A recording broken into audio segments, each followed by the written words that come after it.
de Tolkien 50 años después. Madre mía, ya no sé ni hablar, todavía.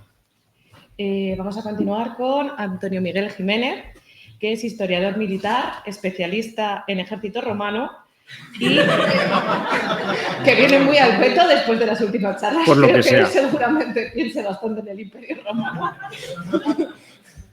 Tras formarse en el Máster Interuniversitario de Historia en Ciencias de la Antigüedad entre la Universidad Complutense de Madrid y la Universidad Autónoma de Madrid y en la Escuela de Doctorado de la UNED. Ejerce en la actualidad como profesor de Historia y Literatura en la Universidad CEU San Pablo. Y aquí le dejo para que nos cuente. Muchísimas gracias, Paula, y muchísimas gracias a este distinguido auditorio porque estáis aguantando a las 5 de la tarde que venga aquí gente a daros unas chapas considerables, pero interesantes, ojo. Bueno, como yo me enrollo mucho y suelo tender a salirme de los guiones y suelo divagar un montón, por respeto a ustedes lo que he hecho ha sido escribirme la charla. Pero ojo, sale de mi investigación y de mi corazón. No crean que por escribirla tiene menos parte de mi persona. Entonces, bueno, voy a ello. Bueno, el título es La que odia las cotas de malla, el peligro de los escudos. Pum, toma ya. Espadas famosas y mágicas con nombre y linaje en la obra de J.R.R. Tolkien. El título está extraído, es un extracto de la poesía édica, que alguno podrá conocer, inserto en la saga de Hervor, la poesía édica del Despertar de Angantyr, donde la protagonista de la saga no es Hervor, no es Angantyr su padre, sino que es la espada. Entonces, de este tema precisamente es del que voy a hablar ahora. Bueno, lo primero que podemos decir es que no vamos a hablar de un tema novedoso en modo alguno. La cuestión de las espadas famosas y mágicas en la obra de Tolkien ha sido ya abordada y muy solventemente, cabría añadir. Entre otros, destaca especialmente un exhaustivo estudio publicado en la revista Mithlord en 2006 por Weather y MacDonald, en el que se examinaban las leyendas y la tradición de espadas famosas en la literatura medieval germánica, en la nórdica, en la céltica y la inglesa, y cómo Tolkien las adaptó y añadió en sus historias del Hobbit y El Señor de los Anillos. ¿Esto va con el teclado? Sí. Vale, muy bien. Es que da a la derecha. Sí. Perfecto, perdón. Así señalaban brillantemente, en nuestra opinión, Weather y MacDonald, que Dardo, Glamdring y Andúril brillan mientras que la espada de Osternese de Merry se derrite al golpear al Nazgûl en la batalla de los campos de Pelennor. Estas espadas, repletas de nombres, runas, historias y propiedades mágicas, hacen sentir su presencia en momentos cruciales tanto en el Hobbit como en El Señor de los Anillos. Esta cita de Weather y MacDonald muy bien inserta en lo que queremos decir a continuación. Esta afirmación poco se puede añadir, si bien es verdad que al constreñirse al Hobbit y al Señor de los Anillos, Weather y MacDonald dejaban fuera a una de las espadas con diferencia más interesantes de la Tierra Media y de la que hablaremos en su momento, Anglagel, después llamada Gurthang por Turin Turambar, que es la razón de este congreso, en el fondo. Turin Turambar, todos lo sabemos.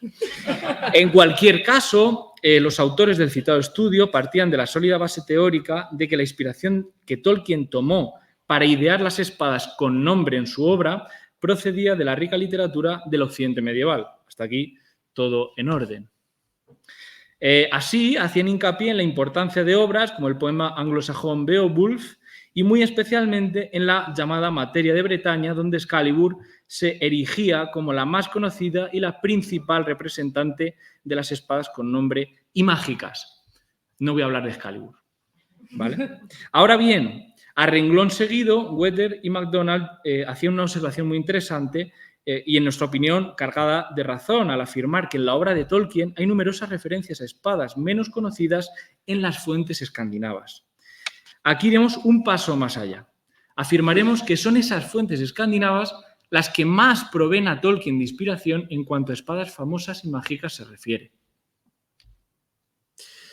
Y dentro de las fuentes escandinavas nos referiremos de manera específica a las sagas nórdicas, como principal corpus de espadas extraordinarias y que tendrían su reflejo en nombres ya citados como Dardo, Glamdring y Andúril, pero también Orcrist y muy especialmente Gurthang, la espada de hoja negra de Turin Turambar a la que ya nos hemos referido hace un momento. Así pues, y para resumir la introducción, lo que pretendemos hacer es lo siguiente: presentar una selección de espadas famosas en la Tierra Media y compararlas con algunas de las espadas más extraordinarias de las sagas nórdicas, al tiempo que seguramente son las menos conocidas, como son Gram, Dragvandil y Tyrfing, las espadas de Sigurd, Egil, Skalla Grimson y Hervor, respectivamente. Bien, la primera cuestión que se debe abordar es la de las características que poseen estas espadas. Si bien para el título de esta intervención hemos elegido 4 adjetivos muy concretos, es decir, que tienen fama, que son mágicas, que poseen un nombre y que tienen un linaje, conviene recordar que previo paso a todo ello, estas espadas son de buena factura y además lo parecen. Las hojas parecen buenas, decía Gandalf al encontrar las espadas de Gondolin en la cueva de los trolls, en el Hobbit. Dicho lo cual, y para entrar en los 4 adjetivos que hemos elegido, hay que decir que, con carácter general, la fama y la posesión de nombre por parte de una espada suele ir a la par. Todas las espadas extraordinarias aparecidas en las sagas son famosas y tienen nombre. En la obra de Tolkien ocurre lo mismo, con una excepción. ¿Alguien me la podría decir? Sí, Dardo. Es la excepción. Seguramente el autor de Oxford lo hizo intencionadamente. Dardo no poseía ni nombre ni fama antes de su adquisición por Bilbo. Los héroes nórdicos, Sigurd y Hervor, obtienen sus espadas porque van en su busca, pues conocen su fama, ganada en 1000 batallas. En el inicio de la saga de Hervor se hace hincapié en este aspecto. Y creo que he puesto aquí todo el texto, del cual solo nos interesa la última línea. Sigarlimi se llamaba un rey que gobernaba Gardariki. Este rey se había apropiado de la espada de unos duendes llamada Tyrfing, la más afilada de todas. Esta espada es famosa en todas las sagas antiguas. En el caso de la obtención de las espadas originarias de Gondolin por la compañía de Escudo de Roble en la cueva de los trolls, en el capítulo 2 del Hobbit encontramos una diferencia, que es que el hallazgo es fortuito, aunque con la llegada de la compañía Rivendell la explicación de Elrond, la duda acerca de estas buenas hojas se disipa. Así dice Elrond a los portadores de las armas: son espadas antiguas, muy antiguas, de los altos elfos del oeste, mis parientes. Están hechas en Gondolin para las guerras de los trasgos. Tienen que haber sido parte del tesoro escondido de un dragón o de un botín de los trasgos, pues los dragones y los trasgos destruyeron esa ciudad hace muchos siglos. En esta, Thorin, las runas dicen Orcrist, la hendedora de trasgos en la ancestral lengua de Gondolin. Fue una hoja famosa. Esta, Gandalf, fue Glamdring, martillo de enemigos, que una vez llevó el rey de Gondolin. Guardadlas bien. Glamdring y Orcrist no solo tienen nombre, sino que además son famosas, como el mismo Elrond señala. Dardo, sin embargo, no posee ni nombre ni fama conocidos, al igual que los hobbits. No es hasta la batalla contra las arañas, que Bilbo decida que su hoja, templada con la sangre de los arácnidos gigantes, tenga un nombre. «Te daré un nombre», le dijo a la espada. «Te llamaré Dardo». Otra espada famosa de la obra de Tolkien, y no solo entre hombres y elfos, sino también entre los orcos, es Gurthang, la espada de Túrin Turambar. Esta hoja famosa, que comparte muchas características con la maldita Tyrfing, fue forjada por Eol, el elfo oscuro, ese gran personaje que nos encanta a todos, y nombrada Anglagel por este, para después ser entregada a Thingol como pago y cedida por el de Doriath a Beleg Cuthalion para afrontar su búsqueda de Túrin. Los fatales acontecimientos que desencadenó la llevaron a volver a ser forjada en Nargothrond, donde Túrin le daría un nuevo nombre, Gurthang, Hierro de la Muerte.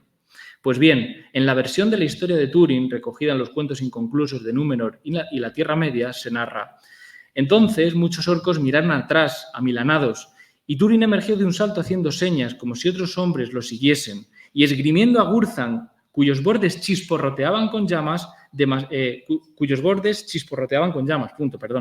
demasiado bien conocían los orcos esa hoja. Así pues, la fama no solo la aportan aquellos a quienes beneficia, sino también aquellos a los que perjudica. Demasiado bien conocían los orcos esa hoja. En lo que respecta al nombre, podremos encontrar algunos casos de espadas con más de un nombre. En el corpus de las sagas nórdicas, el nombre está intrínsecamente ligado a la fama, por lo que no encontraremos espadas con más de un nombre o a las que se les cambie el nombre.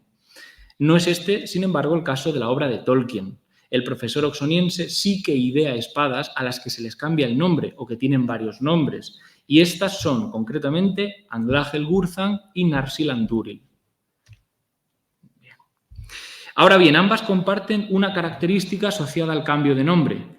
Han sido rotas y vueltas a forjar. Así, de los pedazos de Anglahel se forja Gurthang en las forjas élficas de Nargothrond, mientras que de los pedazos de Narsil se forja Andúril en las de Rivendell. La espada de Elendil fue forjada de nuevo por herreros élficos que grabaron sobre la hoja el dibujo de 7 estrellas, entre la luna creciente y el sol radiante, y alrededor trazaron muchas runas. Y Aragorn le dio un nuevo nombre y la llamó Andúril, llama del oeste. La primera, para perdición de su amo. La segunda, para reconocimiento del linaje real del suyo y su posterior entronización. 2 espadas con el mismo camino, pero con distinto sino.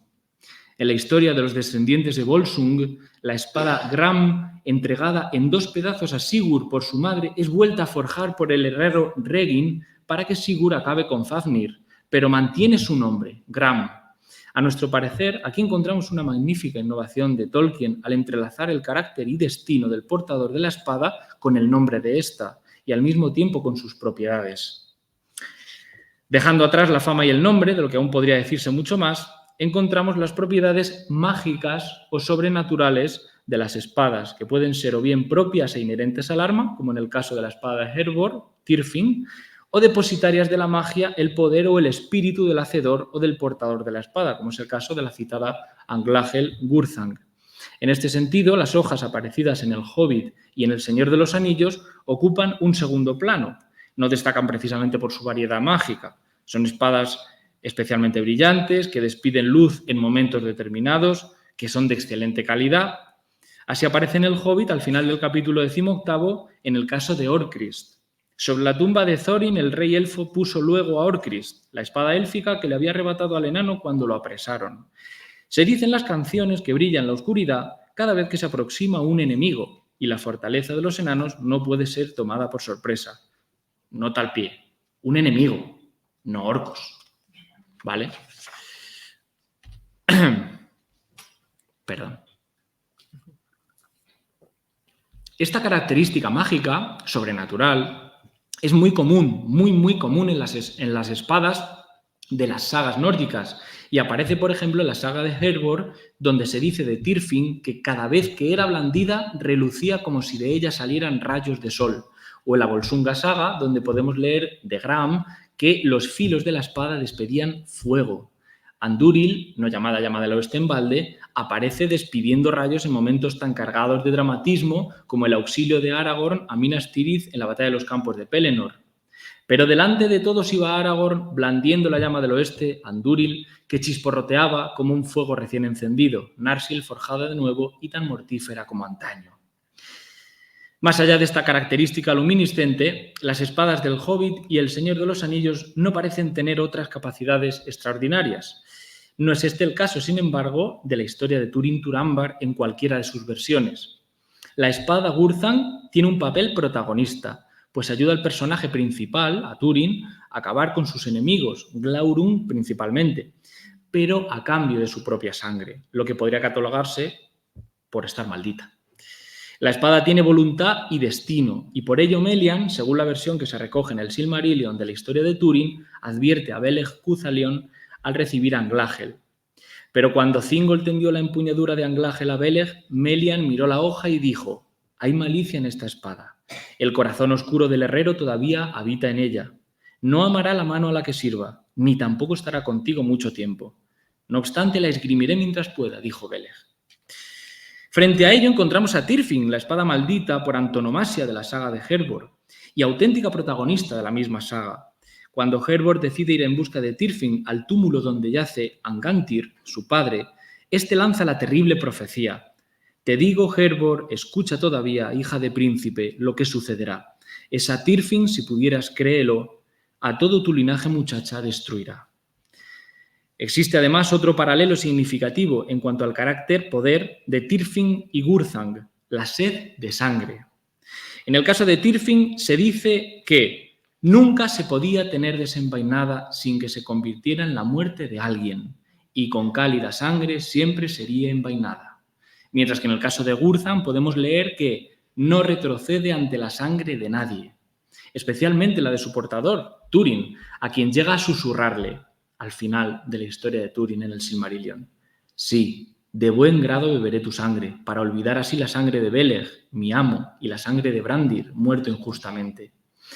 Así pues, dentro del adjetivo mágico encontramos la capacidad de brillar con luz propia, la característica de tener un destino propio, normalmente fatídico, para el que esgrime la espada, y la sed de sangre. Por último, llegamos a la que es para nosotros la principal cualidad o el principal adjetivo que hemos seleccionado: las espadas con linaje. Todas las espadas con linaje tienen también fama y nombre, pero no necesariamente propiedades mágicas o extraordinarias. En las sagas nórdicas, el linaje de la espada es fundamental, ya que, como apunta el estudioso de la literatura escandinava medieval Enrique Bernardez, en nota al pie al linaje de la espada Dragbandil de Egil Skallagrimson, dice: las espadas más preciadas eran las más antiguas.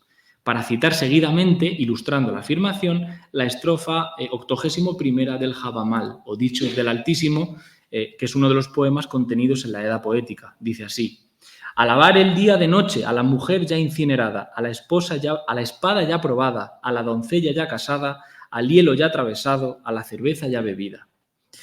La razón es evidente: si una espada ha sido utilizada en muchas batallas, quiere decir que es de buena calidad.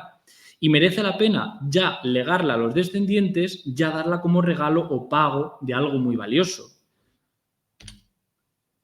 En el caso de Eol, el elfo oscuro, y como se narra en el Silmarillion, entrega la espada Anglahel a Thingol a cambio de que éste le permitiera vivir en Nan Elmoth sin ser molestado. Egil Skallagrimson, por su parte, recibe en la saga a Dragbandil de su amigo Arinbjörn como preciado regalo a cambio de 2 anillos de oro que el rey Ethelstan le había regalado. Con motivo de dicho regalo, el escritor de la saga consideró conveniente detallar el linaje de la espada. A lo mejor cualquiera de nosotros lo hubiera omitido, pero el escritor decidió conscientemente que no, que debía poner el linaje de Dragbandil. Dice así: Arinbjörn le dio a Egil la espada llamada Dragbandil. Se la había dado a Arinbjörn Thorolf Skallagrimson, y antes se la había regalado a Skallagrim, su hermano Thorolf, y a Thorolf le había dado la espada Grim Lodinkini, hijo de Ketilhain, que la había usado en los combates singulares y era la más filosa de las espadas. Parece la genealogía de Jesucristo, pero en versión espada. En este sentido, tanto en El Hobbit como en El Señor de los Anillos, el linaje es fundamental para el valor de las espadas. En el caso del Hobbit, en el capítulo 3, es Elrond quien se encarga de dejarlo claro en Rivendell, relatando el origen de Glamdring y Orcrist a la compañía de Escudo de Roble. Dice: son espadas antiguas, muy antiguas, de los altos elfos del oeste, mis parientes, guardadlas bien. Pero es sin duda en El Señor de los Anillos donde la propiedad de linaje de una espada adquiere una especial significación en el caso concreto de Andúril, y en distinto sentido también en Dardo. La referencia al linaje de Andúril, por ejemplo, es directa y sin tapujos cuando en el libro 2, capítulo 3, se encuentran los pertrechos de guerra que la Compañía del Anillo porta consigo. La compañía cargó poco material de guerra. Aragorn llevaba Andúril y ninguna otra arma. Boromir tenía una larga espada, parecida a Andúril, pero de menor linaje. Es decir, hay diferencias.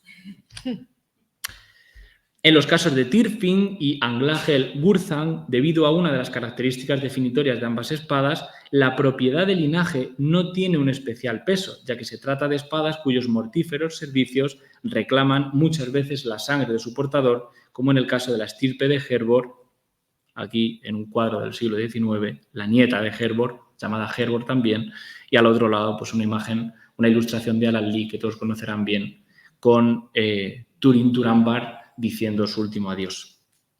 Tanto Beleg como Túrin son los que sucumben. Por cierto, algo que no se suele decir, que parece que la muerte de Beleg se debe a la maldición de Morgoth sobre los hijos de Húrin.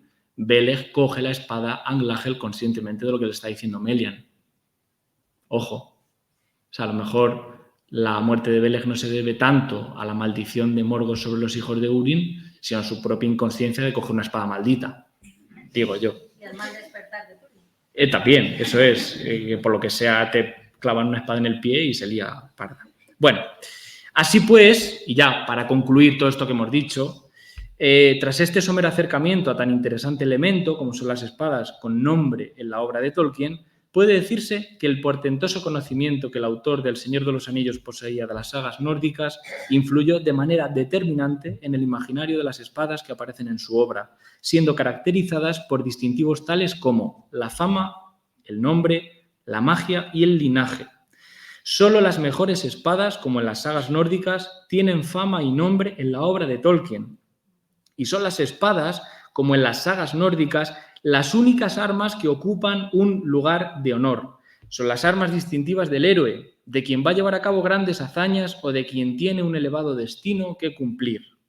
Así pues, el hacha de Gimli, el arco de Legolas y el escudo de Boromir carecen de nombre. No así Andúril, Glamdring y Dardo. Como señalan Wetter y MacDonald en su estudio, el lugar de honor entre las armas que porta la compañía está reservado a las espadas, espadas con nombre, espadas con linaje, espadas con propiedades mágicas y espadas que presagian, como lo hace la de Aragorn, el término de la tercera edad. Muchas gracias.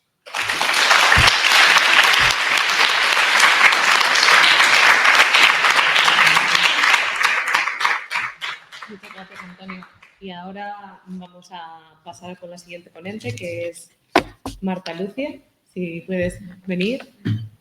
Voy a cambiarme de sitio, ¿vale? Para que ella pueda estar un poco más cómoda. ¿Me puedes llevar el agua? Sí, llévate el agua. ¿Quieres agua, Marta? Bueno, tengo agua, vale. ya, para que no se caiga.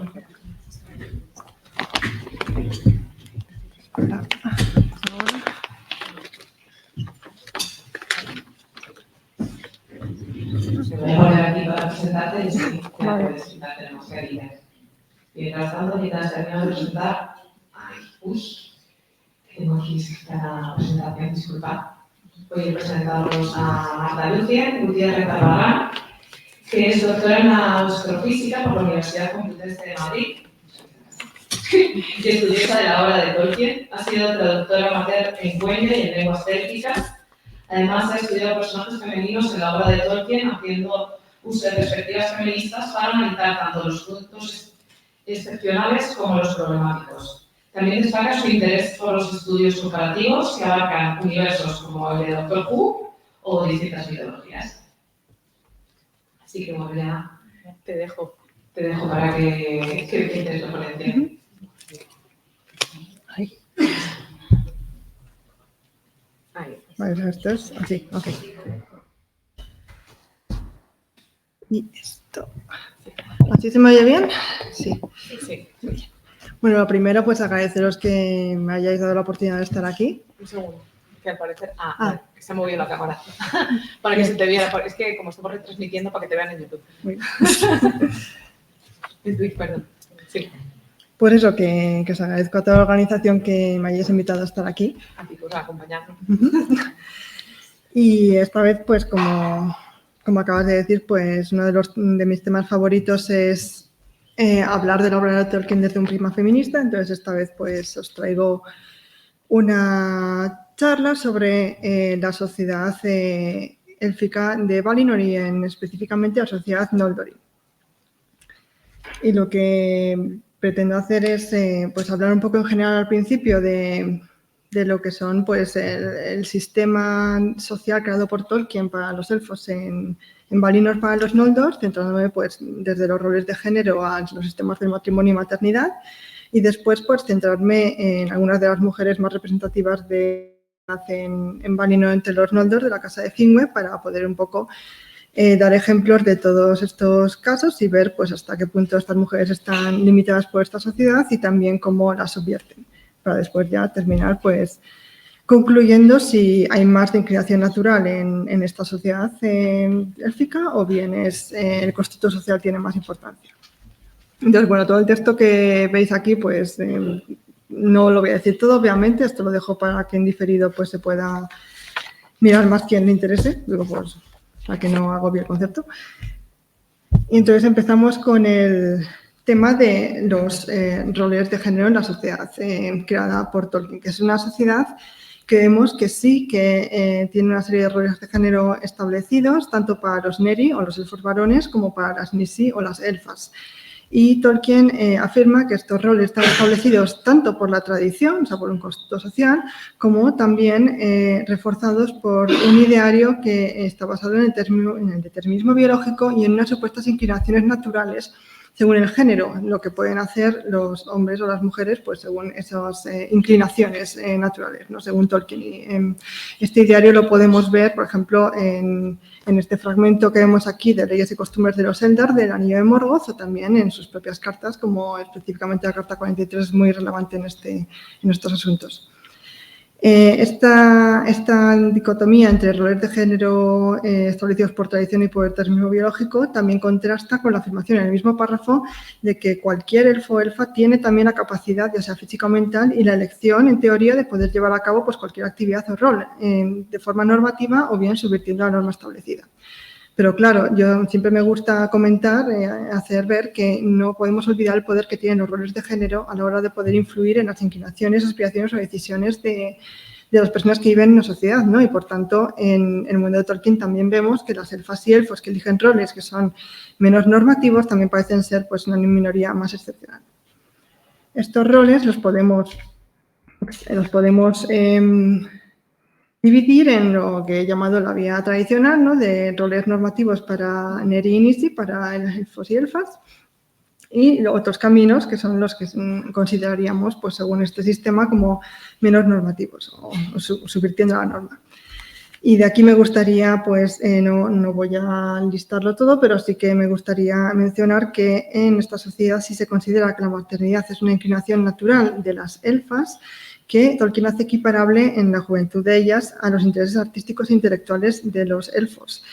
Y, por otro lado, aquí vemos pues, una lista de actividades que podemos listar en tradicionalmente masculinas y femeninas según el sistema creado por Tolkien, en el que vemos que actividades tradicionalmente femeninas, por ejemplo, es el de tocar instrumentos, cantar, bailar, todo el tema de tejido, costura y bordado, jardinería, curación, etcétera.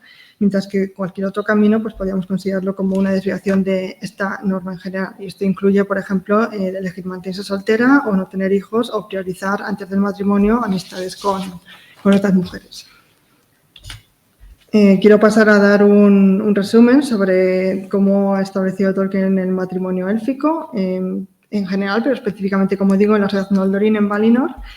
Y lo establece como un matrimonio monógamo para toda la vida, en que sabemos que es inmortal para los elfos, y lo define como el curso natural en la vida de todos los Eldar, o sea, que todos los elfos y elfas, como norma, pues tienden a contraer el matrimonio.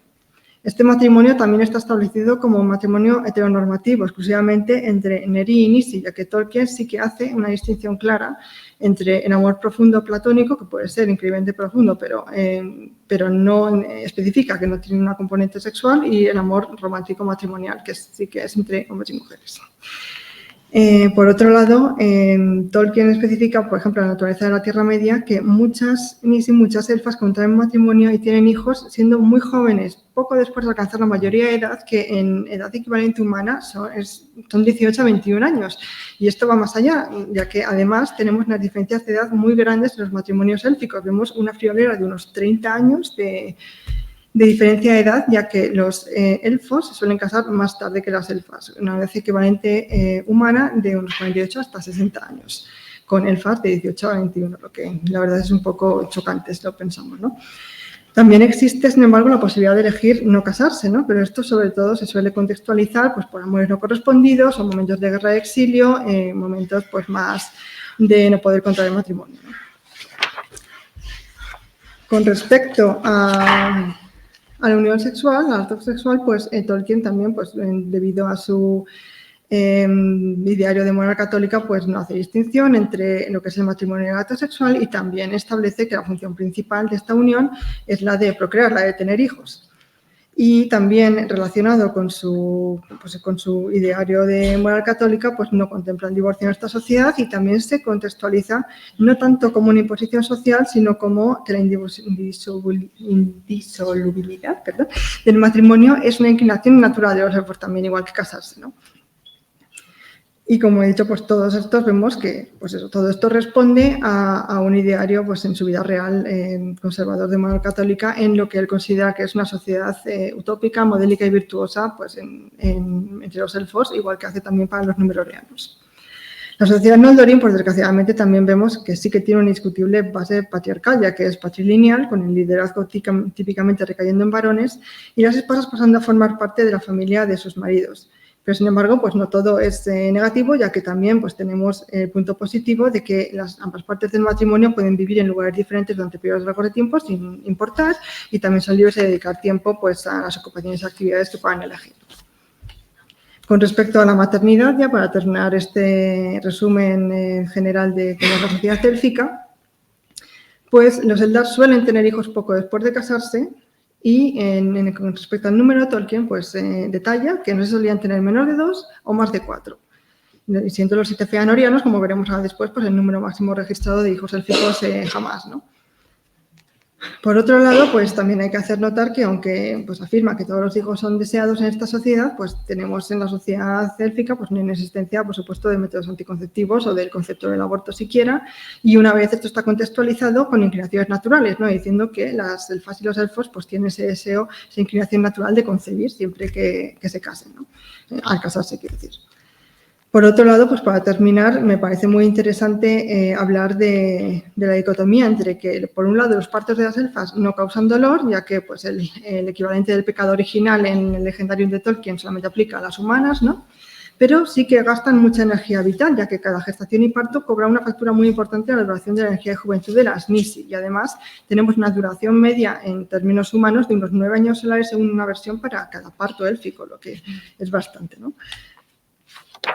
Entonces, antes de pasar a las elfas en las que me quería centrar, creo que es interesante mencionar a Galadriel, ya que es una de las mujeres que más conocemos, ¿no? Que más conoce la mayoría de la gente cuando hablamos de mujeres elfas en el mundo de Tolkien. Y claro, Galadriel es que es una elfa, como sabemos, muy excepcional en muchos aspectos, ya que no hace todo, mezcla sus roles normativos, papeles de esposa y madre y también una gran cantidad de intereses y ocupaciones que no son normativos y además lo hace todo aparentemente sin mucha limitación social ni de pareja, o sea, le va todo bien, ¿no?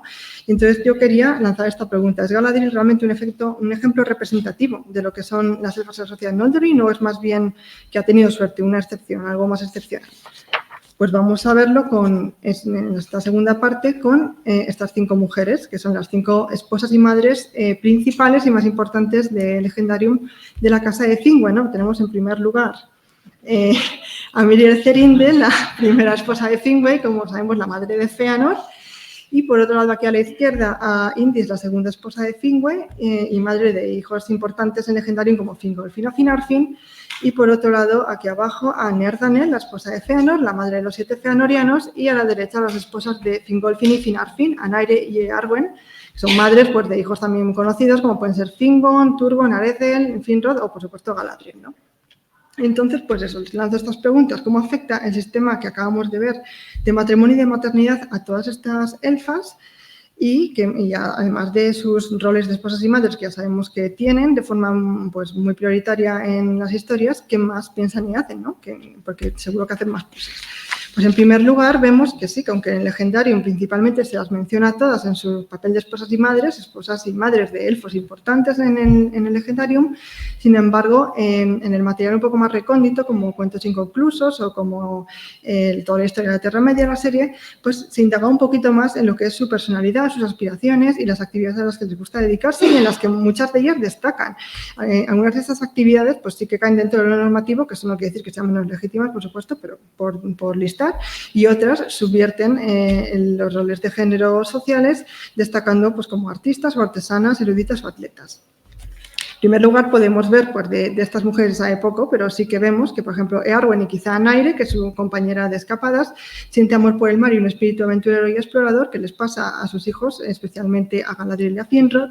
Indis, por el otro lado, es descrita como alta y sumamente rápida de pies, lo que puede implicar pues, un gusto por el atletismo, la carrera, y también pues, le gusta cantar y tocar música. Pero las mujeres más representativas en cuanto a sus aspiraciones, inclinaciones y las actividades que llevan a cabo son estas dos, Miriel por un lado y Neardanel por el otro.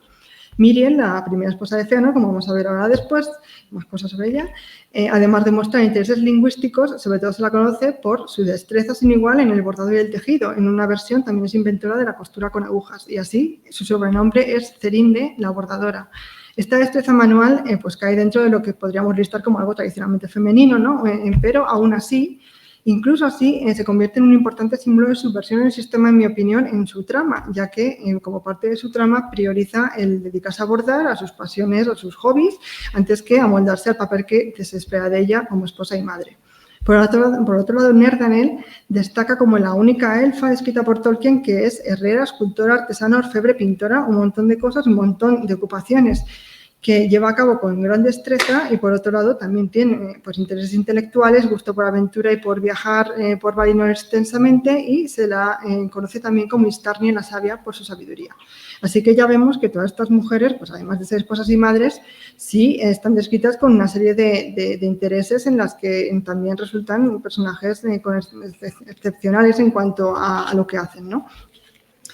Pero ahora me gustaría ver dentro de sus matrimonios, ya que como norma pues todas estas elfas sí que están casadas y en apariencia comienzan felizmente casadas con los principales señores de los Noldor, cuán limitadas están o cuán bien les va, ¿no? En sus matrimonios con respecto tanto a sus inclinaciones como pues en general como su relación de pareja, ¿no? Y como hemos visto, pues esta sociedad pues, contiene la existencia del divorcio y también esta idea inherente, esta inclinación natural de que el matrimonio es un lazo indisoluble y teóricamente feliz. Pero realmente pasa esto porque vemos que en el caso de 4 de estas 5 mujeres, en sus tramas vemos pues, una serie de problemas matrimoniales, roces de pareja y una serie de casos de insatisfacción e incompatibilidad que se puede interpretar así, que culminan en separaciones de facto y hasta disoluciones que no tenían presente en su sociedad hasta ese momento. Y el caso más representativo de todos ellos es Miriel, por supuesto, que, como sabemos, la madre de Fëanor, tras el parto agotador de Fëanor, es incapaz de amoldarse a lo que Finwë espera de ella como esposa fecunda, que tenga muchos más hijos, es su prioridad, y por lo tanto pues termina muriendo por voluntad propia y rehusando reencarnarse, volver a la vida, disolviendo así su matrimonio de una forma que nunca antes había sido vista en Valinor, hasta el punto que inicia un debate extenso entre los Valar y termina en el llamado Estatuto de Finwë y Miriel, que permite un segundo matrimonio en caso de viudedad eterna, algo antes pues, no visto, que permite así a Finwë casarse de nuevo para poder tener más hijos, que es lo que él quiere, y así termina pues casado con Indis, la segunda esposa de Finwë, que hasta ese momento se había mantenido soltera por amor a él, no es recíproco hasta ese momento. Y bueno, todos podíamos pensar que bueno, una unión pues normativa, feliz, como podíamos esperar en la bienaventuranza de Aman, pero pues no, porque en una versión del Anillo de Morgoth también Indis se termina distanciando de su marido y volviendo con su familia antes de la rebelión, y después también termina viuda por la muerte de Finwë, pero bueno, es una separación de facto mientras tanto. Y en mi opinión, pues a Finwë es el innegable común denominador de estos dos matrimonios, ya que pues una cosa que sí que vemos textualmente es que prioriza muchísimo el querer tener muchos hijos antes de cualquier otra cosa en su pareja, y esto pues tiene que haber hecho algo de mella, ¿no? Por otro lado, Nerdanel también es un ejemplo muy representativo en cuanto a un matrimonio que no sale bien, en su matrimonio con Fëanor, infame, en el que inicialmente pues sí que tenían cosas en común, sí que les iba bien, compartían viajes, intereses en la forja y taller, al principio todo muy bien, pero después pues vamos viendo en el texto que la dinámica sí que está repleta de elementos tóxicos, que son fruto pues en gran medida del egotismo y los crecientes arranques de ira de Fëanor, que en su momento pues se dice que Nerdanel podía calmar con su personalidad calmada y también su trabajo emocional, ¿no? Y después pues ya se cansa, porque claro, también tiene un carácter fuerte e independiente, y al final dice, ella no más, gracias, y entonces termina separándose en malos términos esta pareja, como vemos en el Silmarillion y otras obras, pues se niega a seguir a Fëanor al exilio, rehúsa el papel que espera textualmente él de ella como una esposa fiel y una madre devota, y eso ha hecho que el fandom pues básicamente la conozca como la inventora del divorcio, porque es un divorcio en todo menos el nombre, ¿no? Y por último, pues también tenemos a Naire, ya la cuarta de las 5 mujeres de la que estoy hablando, que también se niega a acompañar a su marido Fingolfin al exilio, esta vez anteponiendo la relación con su mejor amiga Eärwen a su obligación conyugal, o sea que también es un elemento subversivo. Y relacionado con esto, pues vemos también, en cuanto a estas mujeres, la importancia clave que tiene la amistad profunda entre mujeres, muchas veces por delante justamente de la obligación conyugal o de las relaciones de matrimonio con sus maridos, ¿no? Ya que no solamente Anaria y Arwen destacan como pues, una amistad muy estrecha, sino que también se dice que Nerdanel, al separarse de Fëanor, pasa a vivir con Indis, a la que siempre había estimado, la madrastra de Fëanor, o sea, otra puñalada buena para Fëanor. Y por otro lado, pues Míriel y Indis subvierten un poco ese tropo de la exmujer con animosidad contra la mujer actual, ya que pues tampoco están en malos términos. Y ya pues terminando, quería hablar un poco de cómo afecta la maternidad también a estas mujeres. Hemos visto pues el matrimonio, pero ahora vamos a ver la maternidad. Y como hemos visto al principio, la procreación sí es el fin principal del matrimonio, como hemos visto, y por lo tanto todas estas mujeres, si que tienen hijos, lo más probable es que se casarán jóvenes, como es la norma en la sociedad, y tienen pues una media de 4 hijos cada una, algunas más y otras menos. Míriel tiene solamente uno, como sabemos, por los problemas que tuvo, y Nerdanel tiene el máximo número de hijos nunca visto, que son 7. Y bueno, hemos visto que las Nisi y las elfas centran su juventud en tener hijos por ante otros intereses, aparentemente por inclinación natural, pero sí que hemos visto también que todas estas mujeres tienen intereses aparte de la maternidad, ¿no? En muchos casos, muchos.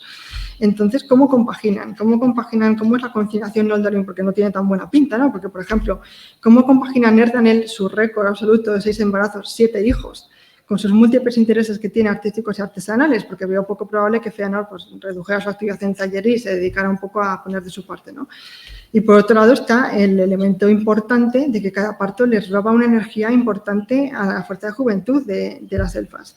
Entonces, pues habría que plantearse pues cuánta menos energía les quedaría, ¿no? Pues para dedicarse pues a sus hobbies, como esculpir, como irse a escapadas, y en el caso de Míriel, un caso mucho más extremo, ya que su parto agotador la deja con un equivalente de una fatiga crónica grave, una depresión postparto severa también, pues incluso aunque no hubiera llegado al punto de querer dejarse morir, pues cuánto tiempo también, cuánta energía hubiera tenido para dedicarse, por ejemplo, al bordado, ¿no? Y es con Míriel con la que me gustaría terminar. Sí, regular, la verdad. La que me gustaría terminar esta charla hablando un poco más de lo que significa su decisión, porque desde un punto de vista feminista, desde un prisma feminista, yo creo, según mi opinión, que es fácil interpretarlo no tanto como algo trágico, como algo simplemente una consecuencia de estos partos tan agotadores de las elfas, sino también por una marcada insatisfacción por la limitada vida de esposa y madre que su matrimonio y su sociedad le estaban imponiendo y que a ella no le parecía suficiente, ¿no? Ya que hemos visto todas las restricciones sociales que tiene esta sociedad en el sentido de que en su caso, inexistencia de divorcio, inexistencia de anticonceptivos, Finwë quiere muchos más hijos y no resulta ser pues, el marido comprensivo y un poquitín menos egoísta que le haría falta pues, en su estado de depresión postparto y fatiga crónica, ¿no? Entonces, pues me parece trágico, pero también bastante ilustrativo que su única vía de escape sea literalmente pues, acabar perdiendo la vida, básicamente por voluntad propia. Y es lo que digo, no me parece una decisión solamente trágica. Desde un prisma feminista me parece que es una decisión muy proactiva y revolucionaria contra el sistema que no tenía precedentes, como hemos visto, y además está priorizando su agencia corporal y el poder dedicarse a sus intereses fuera del matrimonio por delante de su rol de esposa y madre con el que teóricamente debería estar feliz, ¿no? Según Finwë es la bienaventuranza de Aman, ¿no? Y por lo tanto, Míriel, nosotras también, pero sobre todo Míriel, me parece que pone en tela de juicio esta supuesta naturaleza inherente de las normas sociales y roles, ¿no? De la sociedad. Así que con esto llego a mis conclusiones, y es que, como hemos visto, pues Tolkien construye su sociedad Eldarin como una sociedad que es modélica, virtuosa, utópica, según él, y está basada en gran medida en su ideario católico, naturalmente, y en nociones de determinismo biológico, como acabamos de ver, ¿no? Con todas esas reglas morales y roles de género que son inherentes aparentemente a la naturaleza de los Neri y de las Nisi, pero sin embargo, con sus propios personajes femeninos podemos ver una serie de subversiones y contraejemplos de todo esto, desde marcadas inclinaciones no normativas a un rechazo a moldarse al papel socialmente esperado de esposas y madres, a roces matrimoniales o priorización de amistades con mujeres. Y también hemos visto que, aunque son, creo, igual de excepcionales que Galadriel en su personalidad y en sus gustos e intereses, sí que se encuentran con bastantes más trabas sociales que Galadriel en sus historias para poder realizarse plenamente, ¿no? Por lo tanto, creo que sin ser necesariamente la intención completa de Tolkien en este sentido, las historias complejas de todas estas elfas sí que terminan cuestionando lo que es la legitimidad del statu quo utópico que da de la sociedad celtarín y da, creo que, más peso a las imposiciones sociales, a las influencias de la imposición social del constructo social de género, más que a esa supuesta naturaleza inherente de estos roles. Y con esto, pues, muchas gracias por vuestra atención y, en general,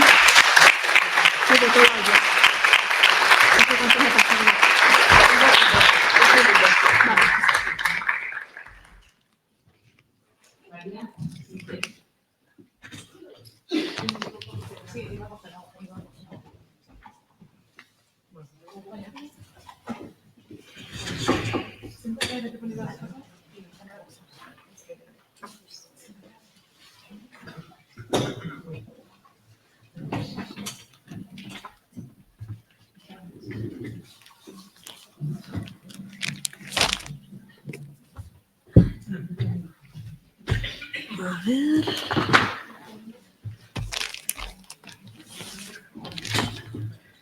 Disculpad este silencio. Vamos a continuar con la tercera y última charla de este segundo bloque de las jornadas. Os presento a María Zapata Clavería, que es profesora de latín y lengua castellana y literatura en el Instituto de Educación Secundaria Margarita Salas de Majadahonda. Es licenciada en Filología Clásica y Teoría de la Literatura y Literatura Comparada por la Universidad Complutense de Madrid. Tiene un máster en el mundo clásico y su proyección en la cultura occidental. Y es miembro de la Sociedad Tolkien Española y Premio Virgo de Microrrelatos. Muy bien, gracias, Paula. Gracias. Bueno, gracias a todos por vuestra asistencia, gracias a la Universidad Complutense, a Bolsón Cerrado, a Estel por convencerme.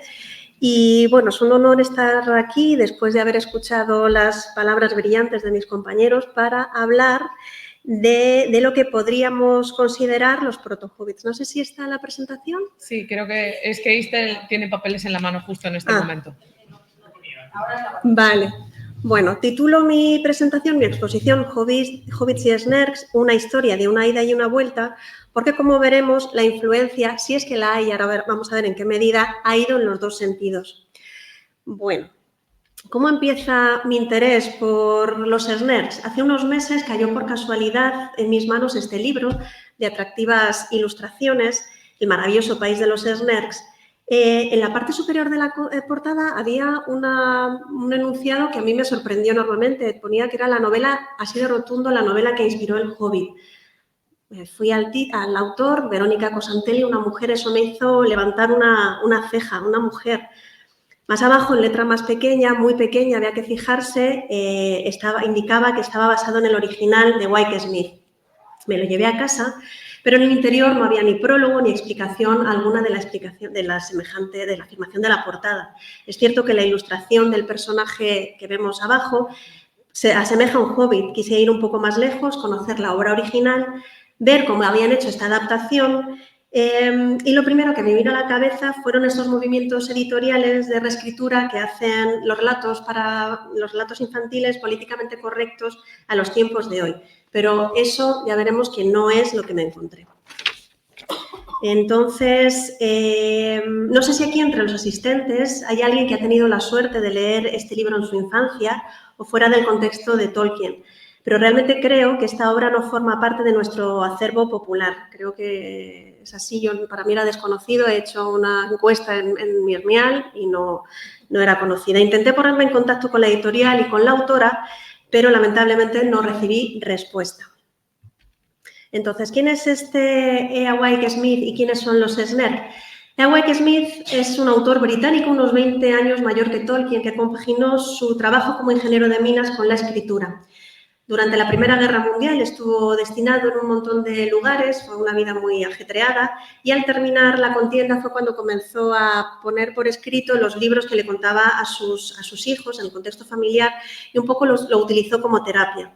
Como veis, en tan solo unos pocos meses, en el año 1921, aparecen sus 3 primeros libros que son infantiles.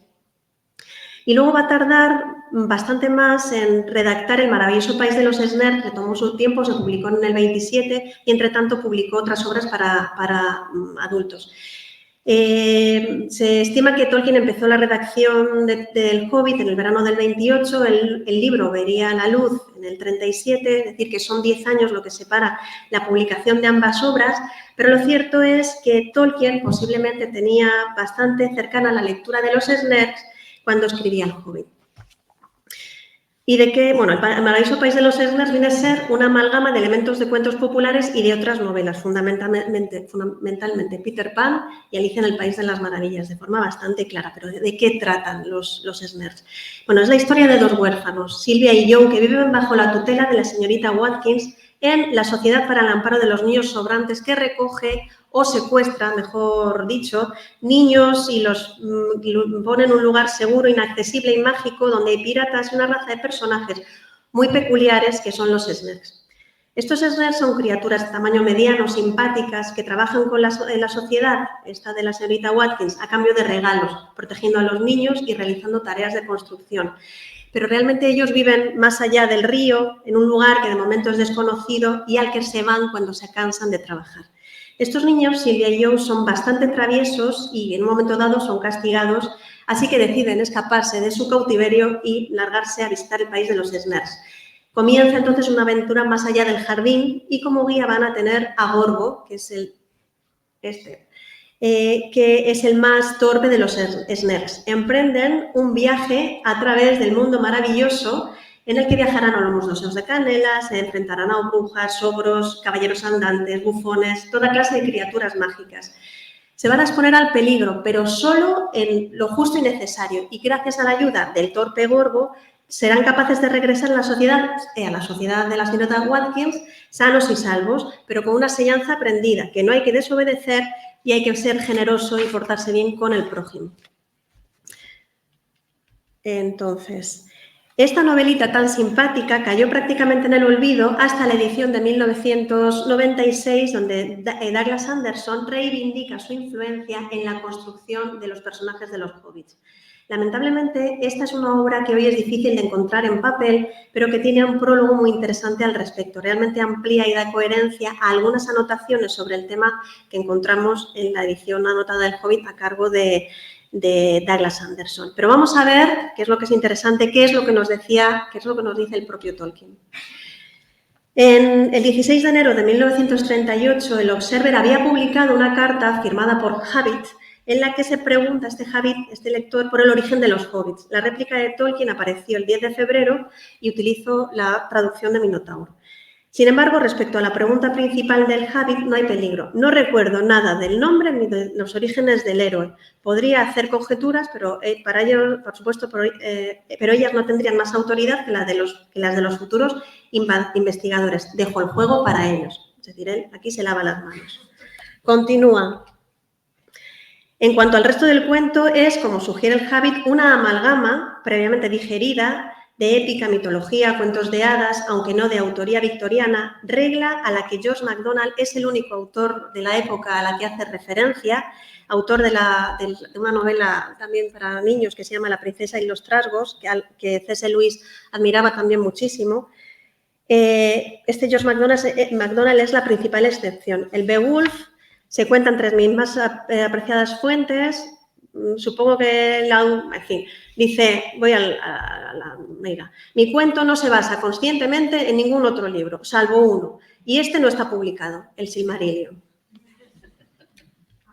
Entonces, de hecho, sabemos que en la configuración del Hobbit y de los Hobbits operan muchas fuentes, desde las autobiográficas, y quiero recordar esta que es súper preciosa y que es por todos conocida, esta entrevista donde dice que yo soy, de hecho, un Hobbit, me gustan los chalecos, fumar en pipa, las setas y las cosas tranquilas. Entonces, cambian las torras en la conferencia sobre los cuentos de hadas. En una nota que se quedó sin publicar y que Douglas Anderson recupera. Dice, desearía poder plasmar, ya cambia, mi amor y el amor de mis hijos hacia el maravilloso país de los Snerks, de A. Wyke Smith, al menos hacia el elemento Snerk, solo hacia el personaje de Gorgo, de los Snerk, y hacia Gorgo, la joya de los zopencos, un compañero excepcional en una escapada. Douglas explica también que la obra entusiasmó especialmente a Michael, que, según parece, imitaba historias, hacía ampliaciones de estas historias tipo Snark. Termino ya con las citas, la última. Es una carta que le escribe al poeta Auden el 7 de junio del 55. Está hablando de que había comenzado la redacción del Hobbit a principios de los años 30 a instancias de sus hijos. Y añade, no creo que sea mejor que el maravilloso país de los Snark, no estoy de acuerdo, de Wyke Smith. Viendo la fecha, debería decir que probablemente este fue un libro fuente inconsciente para los hobbits, pero no para cualquier otra cosa. Entonces, ¿podemos decir que los Snark son antepasados de los hobbits? Bueno, pues tienen un aspecto físico y una naturaleza que Wyke Smith no describe demasiado. Tan solo da unas pinceladas y deja lo demás a la imaginación. Lo que sí que nos dice es que estos Snark son de baja estatura, corpulentos, fuertes, longevos, semejantes a los gnomos. Las ilustraciones originales de George Morrow nos dan una muestra de cómo se imaginaban, ¿no?, estos personajes. Me gustaría que nos fijáramos en algunos aspectos para compararlos con los hobbits y también con la versión de Cosantelli. Entonces, en cuanto al carácter de los Snark, son serviciales y por eso se dedican a tareas de construcción y de cuidado de los niños. Con la única remuneración que reciben son los regalos. Parecen hogareños, pero esta nostalgia que a veces tienen es ficticia, ¿no?, porque realmente lo que están es cansados de trabajar, pues ponen de excusa que echan de menos su casa, pero no es demasiado sincero. Su vestimenta, lo más característico de la vestimenta de los Snark es su gorrito plano, como un plato de sopa. Gorbo, nuestro protagonista, lleva también un carcaj y unas flechas, pero vemos que van calzados, que va una especie de calza, un cinturón.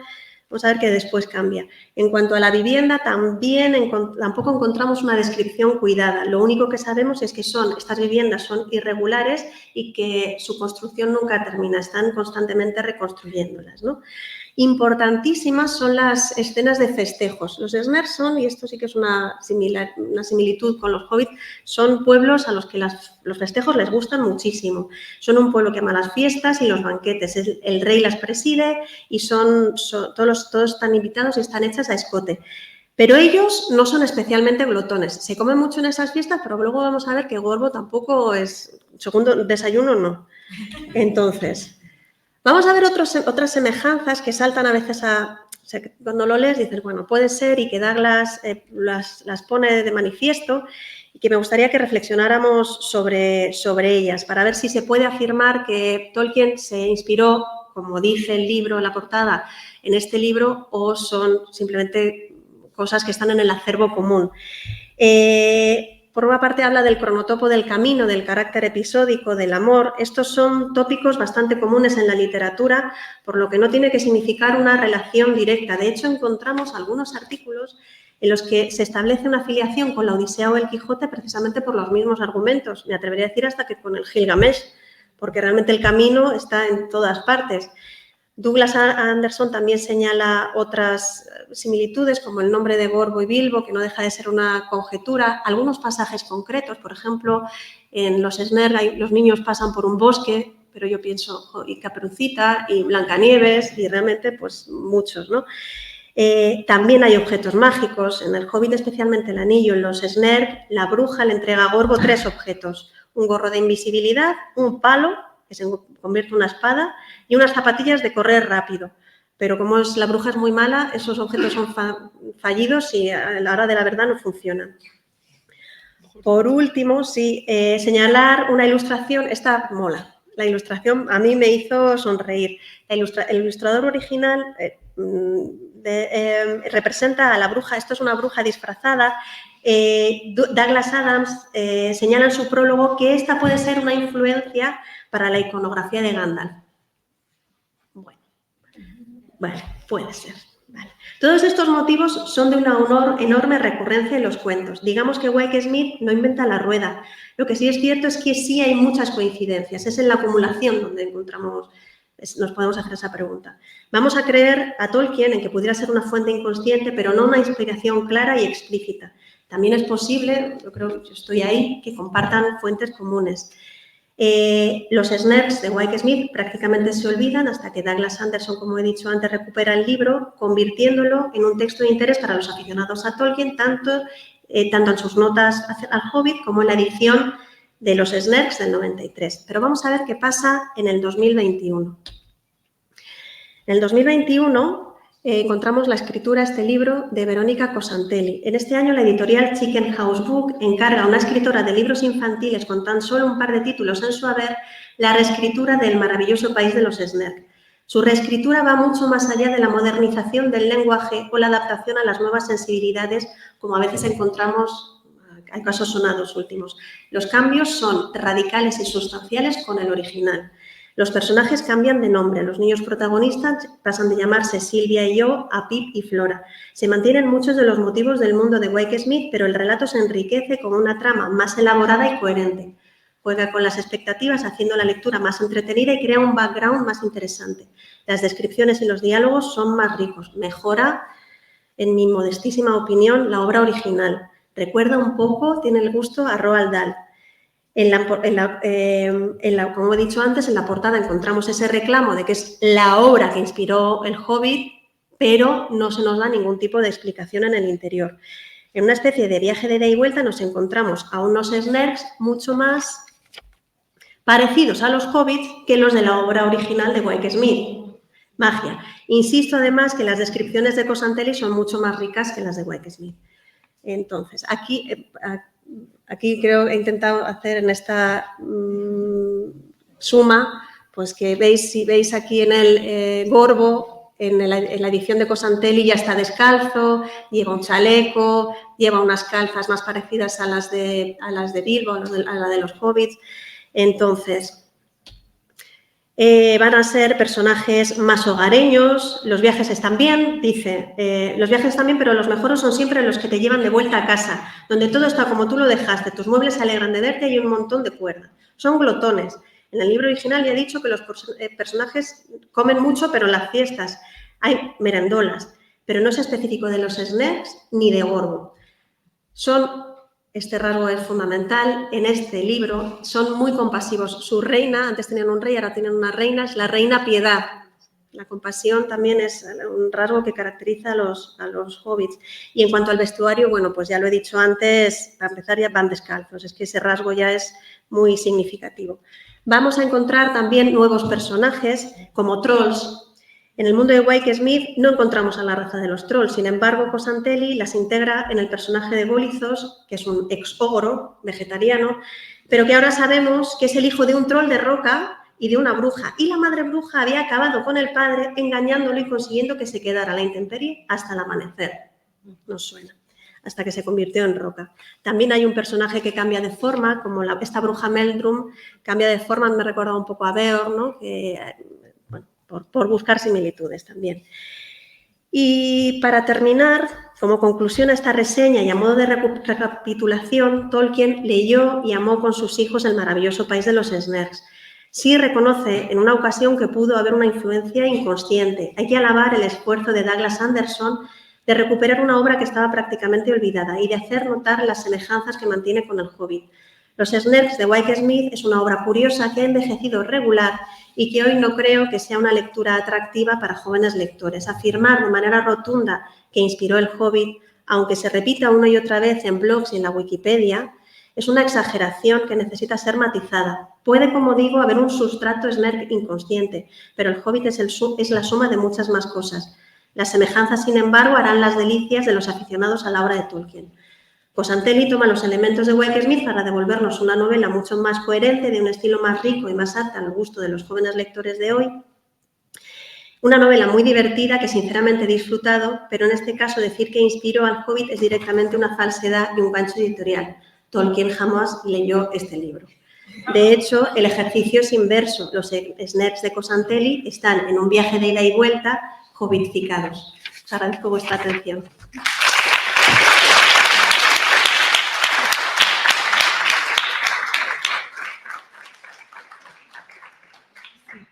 Si podéis subir a Antonio y Marta Lucien para la ronda de preguntas.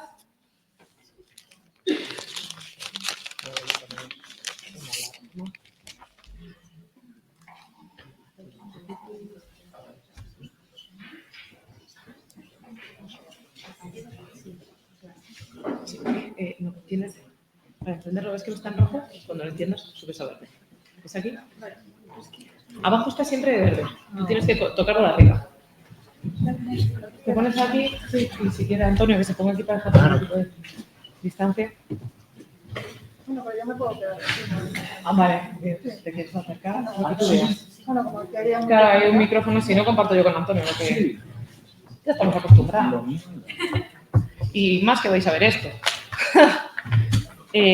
Bueno, lo primero, muchísimas gracias a los tres por acompañarnos aquí. No sé si hay alguna preguntilla en la sala, si no voy a empezar lanzando yo algunas que me han pasado. Porque soy una persona terrible. Vale, pues aquí mi nueva azafata, María. Hola, soy pesado. Tienes que darle al botón. Ahí, perfecto. A ver, sobre el tema de la confusa fecundidad de Nerdal, ¿no? Y lo que decía que después de 7 hijos, 6 partos, etcétera, ¿cómo te queda bien, cómo te queda bien? Claro, supongo, mi pregunta es, ¿has hecho el ejercicio de extrapolar el tiempo de años durante embarazos con relación a la vida de un elfo? O sea, ¿cuánto? Empieza muy pronto también, con lo cual, evidentemente, después de 6 partos va a llegar a una mediana edad equivalente humana, ya sin energía, ¿no? Pero por delante de esa mediana edad lo que le queda es mucho más tiempo que lo que queda a un humano o no. O sea, ¿cómo se trasladan los miles de años que tenga de vida neutral sobre cuánto le han ocupado ese embarazo y cómo es posible, ¿no? De potencial es una vida después de eso, ¿no? O rehacer una vida después de eso. En términos de años, ¿no? A ver, voy a decir. Sí, yo lo que en las ciudades que he enterado en la falta de calidad científica que son como los equivalentes humanos a cómo sería una persona humana. Realmente, para los elfos, pues un año, por ejemplo, un año se equivale a 144 años humanos, un año para ellos. Entonces, pues, obviamente, para una persona humana en comparativa, pues, el tiempo de embarazo es larguísimo y la naturaleza de la economía, de hecho, gran parte del libro se dedica a eso, se dedica justamente a estar Tolkien haciendo sus cálculos matemáticos y sus cábalas para poder justamente hacer eso de cuánto tiempo entre cada embarazo, cuánto tiempo tardaban en casarse, qué edad equivalente humana sería. Entonces, hace eso con mucha dedicación y que le llevó su tiempo, que estaba muy impresionado por eso. Con lo de qué energía le quedaría, es que el tema que me parece muy curioso es que Tolkien coge una especie que es, pues, inmortal a todos los efectos, aunque no realmente, pero bueno, siempre joven a todos los efectos, y es decir, que su juventud dura muchísimo más para ellos que para los humanos en sus términos. Y por lo tanto son mucho más resistentes, fuertes, se curan mucho antes de las heridas, no se van bien muchas cosas, etcétera, etcétera. Y sin embargo, tiene la decisión curiosa de decir que en mucha mayor medida que las humanas, pues cada parto a las elfas les quita una energía de, lo que llama él la energía de juventud, es una parte de energía vital de juventud, notable, lo que quiere decir que su tiempo, o sea, el periodo de juventud en las elfas se reduce, y de hecho especifica los años, se reduce, creo que era como el equivalente de 12 años humanos por cada parto que tienen, y es más del doble que lo que les afecta a los hombres. A los elfos también les afecta el concepto de la concepción, también les quita la parte de energía vital de juventud, pero a las elfas mucho más del doble porque son las que afectan, las que paren, etc. Entonces, por eso yo me pareció interesante, dado que no es despreciable el hecho de que Tolkien insiste muchísimo en esa pérdida de energía de juventud, que en la juventud se les acaba antes cuanto más hijos tienen a las elfas. Entonces, en consecuencia, por ejemplo, Feanor versus Nerdal, ¿no? Feanor y Nerdal tienen los mismos intereses e inclinaciones muy parecidos, pero naturalmente si ya tiene pues 6 partos que le quitan X años equivalentes humanos a su periodo de juventud, eso le está quitando lo que es fuerza energía que podría estar dedicando, que ya no puede estar dedicando mucha mayor medida, pues estar esculpiendo, estar escapadas, estar de atletismo, lo que quiera hacer, ¿no? Y luego sí es verdad que cuando se acaba su juventud ya dice que tanto como ellos se dedican a lo que ellos quieran, no procrean ya no tienen vida ni nada, se dedican a los intereses que tengan cada cual, pero en comparativa con los varones, las elfas y han tenido muchos embarazos y que llegan con una juventud más corta y con menos energía. Eso es lo que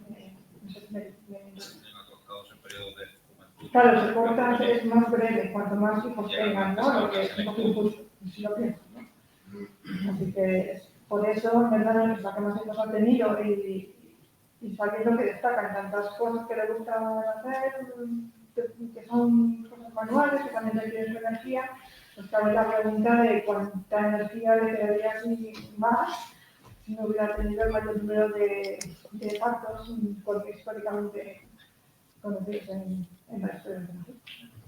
Entonces, de ahí, pues que no aquí justo empezando los sinceramente. Creo que Tolkien, teniendo la libertad total de decidir cómo es la sociedad, podría haber dicho que las elfas, por ser patrimoniales no sé qué, pues no tienen más energía. Es mi opinión desde un punto de vista feminista. Y me acuerdo. Otra pregunta. Tenemos una levantada por aquí. Ahí detrás hay Y otra en el chat de... Buenas, mi pregunta es para Antonio, por el tema de las espadas que le estaba hablando. Me tenías al lado sentado, no lo podías haber hecho. Pero era para completar al resto de experiencia que estaban. Adelante. Mi pregunta era,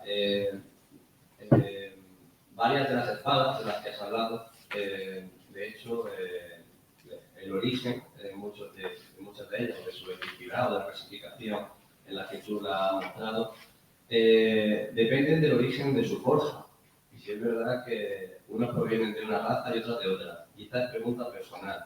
Y el resultado y lo que hemos visto y que ha podido mostrar de las que ha podido mostrar y nos ha enseñado, ¿crees que han logrado esa mayor epicidad o ese mayor legado gracias al origen de la forja? Qué buena pregunta. Merecía la pena hacerla en alto. Pero lo cierto es que el origen, la forja, no juega un papel importante. Es el caso de Andúril. ¿Quién forja Andúril? Perdón, Narsil. Perdón. La forja juega un papel muy importante en el caso de Anglágel y su hermana gemela, que son dos hermanas gemelas, dos espadas gemelas. La otra la roba a Merlin, a su padre, en venganza por yo que sé qué. La cuestión es que en ese caso, o sea, en Anglágel, Gurzan, encontramos toda una serie de características que encontramos, por ejemplo, en las sagas. Por ejemplo, cómo la forja interviene directamente en el carácter de la espada. En El Señor de los Anillos y en El Hobbit, nada. No sabemos quién forja. Sabemos que las espadas de Gondolin la han forjado los altos elfos de Gondolin. ¿Y Narsil los enanos? Eso es muy raro. Que espadas las forjen los enanos es muy, muy raro. Porque de hecho lo que siempre, o sea, en Tolkien están los que forjan las espadas y los que forjan las cotas de malla, de mithril, y los yelmos. Y esto se ve también en la historia de Turin Turambar. La espada la forjan los elfos, la cota de malla y los yelmos, los enanos. Entonces, Narsil, yo no me he informado de quién lo forja, pero si son los enanos, me parece raro. Fíjate. Pues ya he aprendido algo más. La cota de mithril de Frodo es africana. Creo que es enana. La cota de mithril que lleva Bilbo y luego Frodo me parece que es enana. Es del tesoro de Scapol, me parece.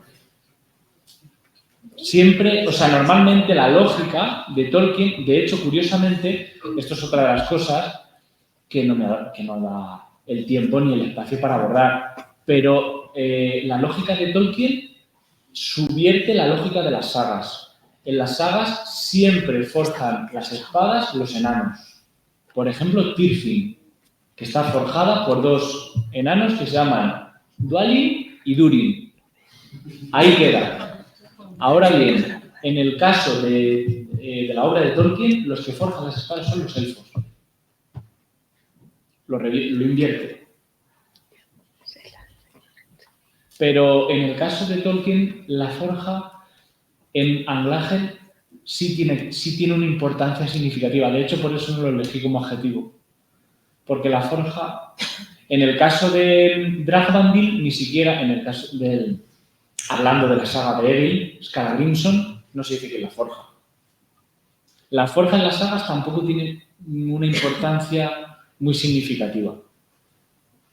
Solo en el caso de Gulfan. ¿Es la excepción? Pero buena pregunta. Muchas gracias. Vale, había una pregunta antes, o eso ya lo que... Es exactamente sobre eso, sí. Entonces es necesario.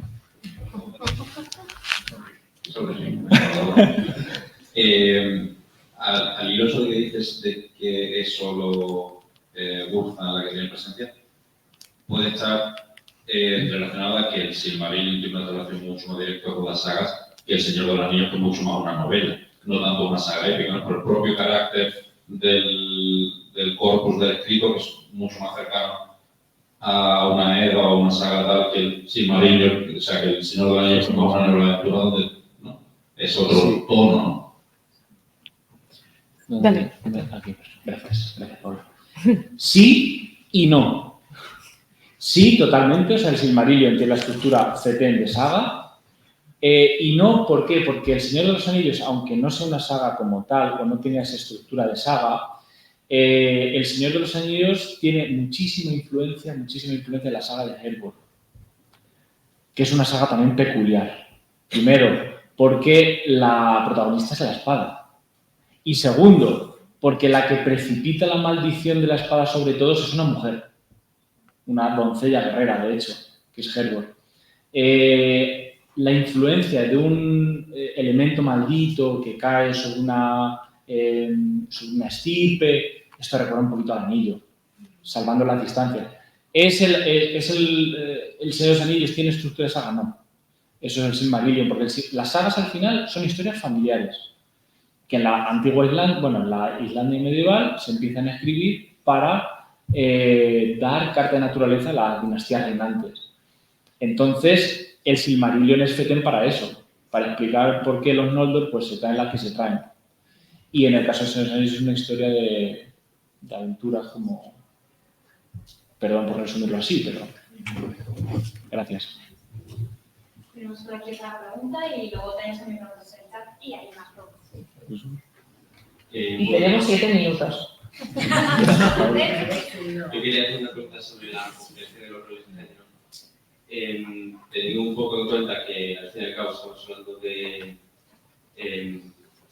no de personas reales, sino en este caso de los elfos que son creaciones de Tolkien, y es él quien ha decidido pues, crear el mundo como es, teniendo en cuenta quién es Tolkien, primero por el tiempo en el que vive y en segundo lugar pues por su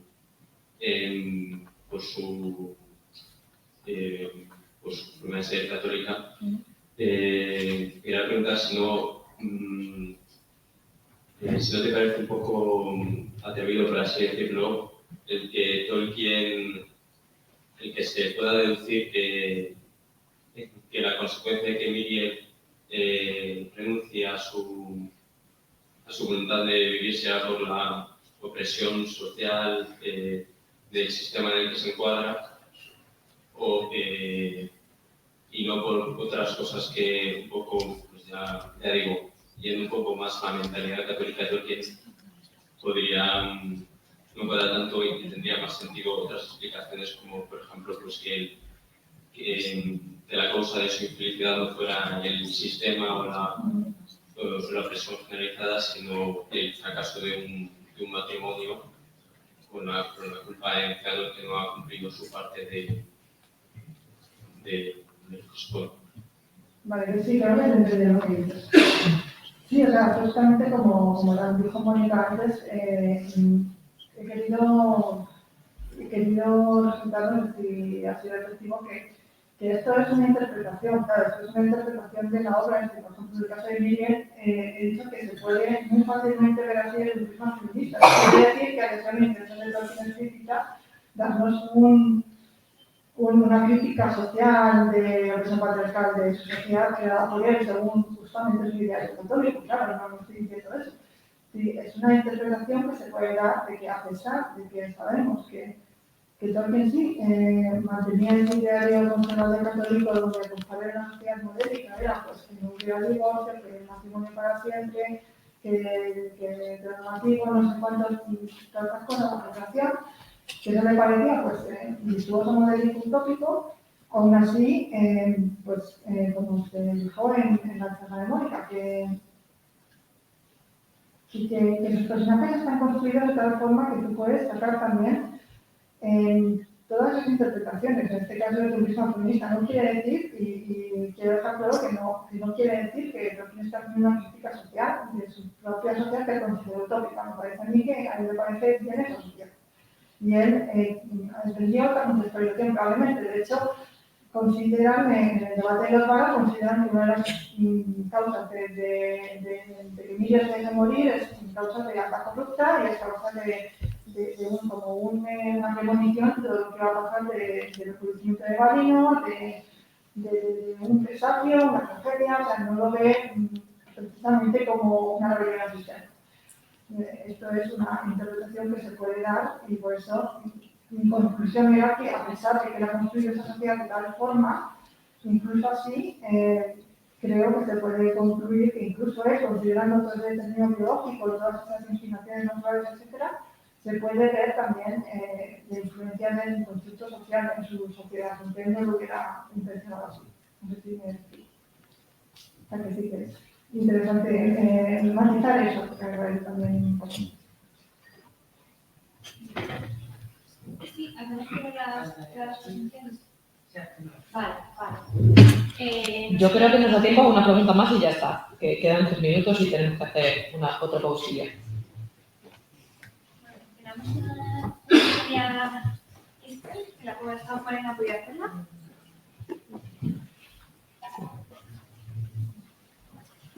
Bueno, mi pregunta es sobre las espadas también.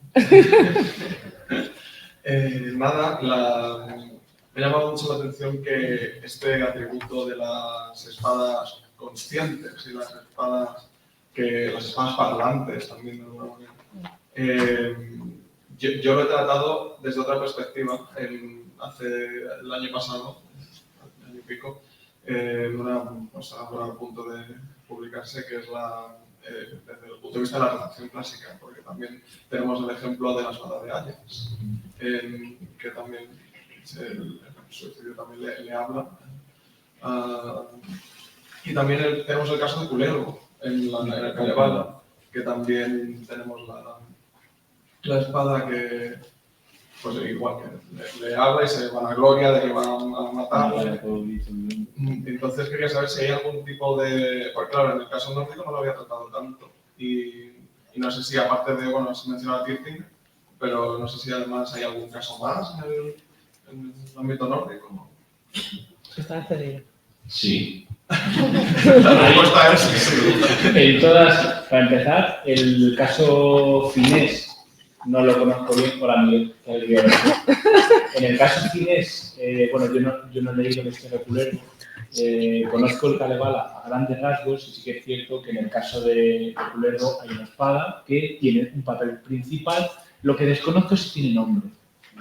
Lo que es fundamental es que tenga nombre, es que la espada sea un personaje. Había una serie de dibujos hace tiempo, los más mayorcillos no la conocerán porque es bastante... A mí me gusta ver los dibujos. Entonces, había una serie en la que se llamaba Dave el Bárbaro. Y en esa serie, la espada era, junto con Dave, el personaje principal, que hablaba con él, que era muy maja. O sea, era un personaje en la serie de dibujos. Entonces, la espada de Hades.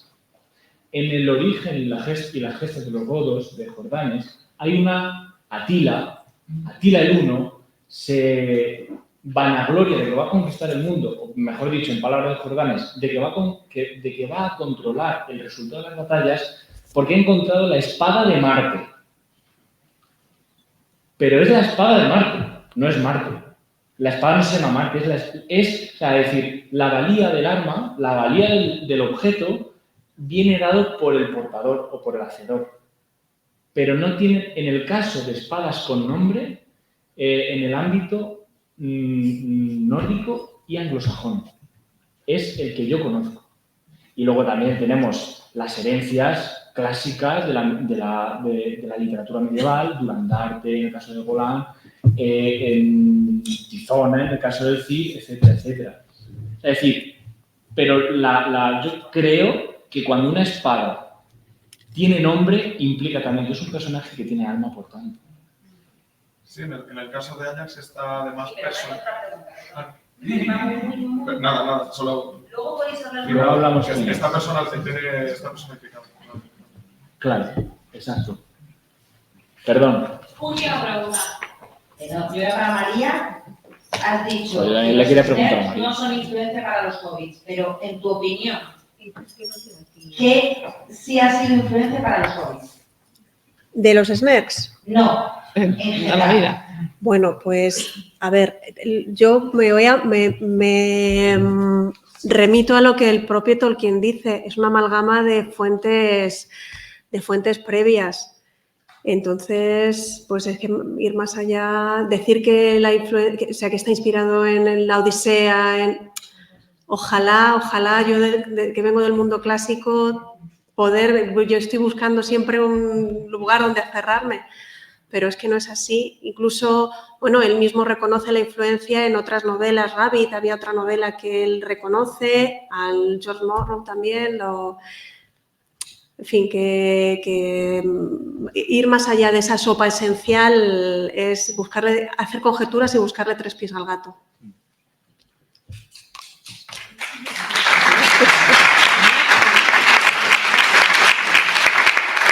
Bueno, pues dejamos aquí, vamos a dar otro receso, cerramos aquí la segunda parte. No quiero cerrar sin antes mencionar que en el edificio A de la Facultad de Filología, en la